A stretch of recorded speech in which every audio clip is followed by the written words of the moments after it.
이번에는 좀 코가 크면서 복코인 케이스, 그리고 이전에 비염 수술을 해서 쓸 수 있는 연골 중에 비중격 연골이 없는 케이스에 대해서 말씀을 드리려고 합니다.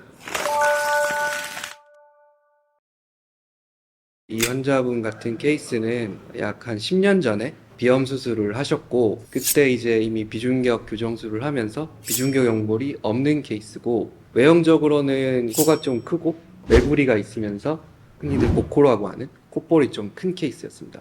그래서 코를 단순히 높인다기보다 줄일 부분은 줄이고 높일 부분은 드러내게 하고, 본인이 좀 코가 큰 느낌을 좀 줄이면서 날카로워 보이면서 샤프한 느낌으로 외형적으로 어느 정도는 이제 두드러지는 어느 정도 높이도 원하셨고, 그래서 이제 주안점이 몇 가지 있었습니다. 첫 번째로는 비중격 수술을 하셨기 때문에 저희가 축으로 쓸 수 있는 가장 흔한 연골인 비중격 연골이 없으셔서 그걸 대체해서 어떤 연골을 쓸 것인가. 근데 자가늑은 이제 쓰기를 원치 않으셨던 케이스입니다.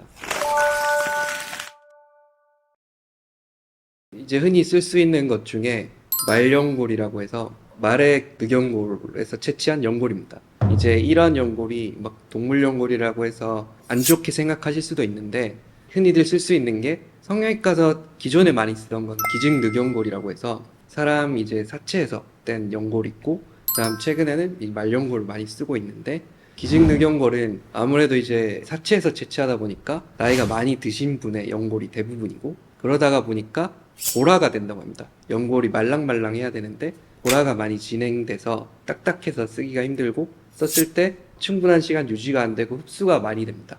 근데 이제 이 말연골은 흡수율이 낮고 말랑말랑하기 때문에, 또 어린 말의 연골이기 때문에 썼을 때 이게 이 축이 유지되는 게 훨씬 기간이 유지가 잘 되고 염증률이 오히려 낮았습니다. 그래서 이 말연골을 사용해서 비순각이라고 하죠. 코와 이 인중이 만나는 각도를 조절을 했고, 또 이분은 이전 수술에서 비중격 수술을 했음에도 앞쪽에 비중격이 상당히 뒤틀려 있었습니다. 사실 그 부분은 일반적으로 경험이 낮은 의사들은 손을 대지 않습니다. 왜냐하면 앞쪽을 건드렸을 때 혹시 모양이 뒤틀릴까봐. 이제 그것부터 잡고 제가 말연골을 통해서 축을 세웠고, 샤프해 보인 느낌을 위해서 매부리 있는 부분에 있는 뼈와 연골은 일부 갈아서 제거를 했고, 폭을 줄이기 위해서 절골술이라고 합니다.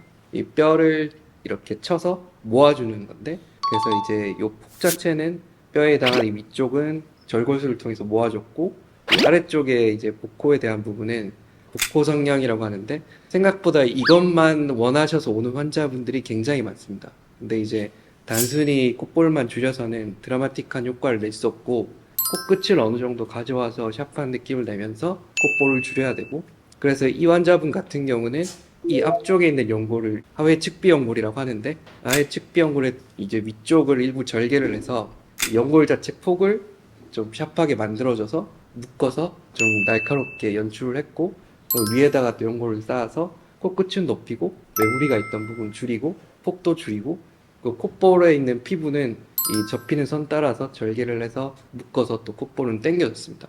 상당히 다른 분들보다 많은 작업이 들어간 케이스인데, 흔히들 이제 정성이 많이 들어야 좋은 결과가 났듯이 해줄 수 있는 이제 수식들을 혼합을 해서 내가 할 수 있는 모든 걸 했을 때 이제 환자도 이렇게 만족할 만한 결과가 나올 수 있습니다.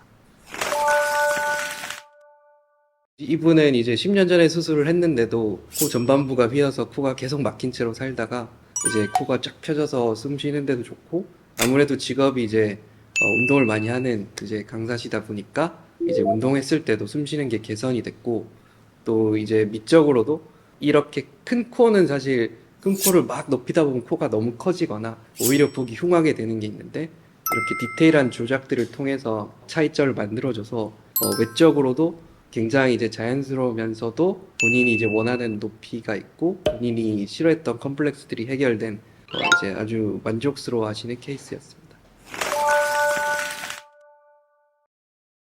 이런 수술들은 이제 본인이 자기의 컴플렉스가 있고 거기에 맞게끔 접근을 해야 되기 때문에, 흔히들 코가 작은 코를 크게 만드는 건 상대적으로 쉽고, 큰 코를 오히려 줄이는 이제 코를 축소하는 과정, 흔히들 동양계보다 미국이나 이런 유럽이나 서양인들 코에서 많이 하는 술식들인데, 생각보다 그 작업들이 훨씬 까다롭고 경험이 이제 많은 곳에서 수술을 하셔야 됩니다.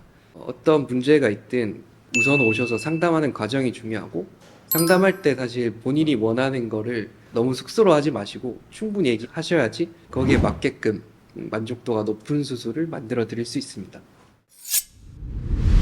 예전에도 비염 수술을 했는데 왜 코 막힌 게 개선이 안 되고 뭐 재발을 하고 이렇게 생각하시는 분이 있는데, 대부분 이런 케이스처럼 이전 수술이 완벽하지 못했고 잘못된 점들이 있습니다.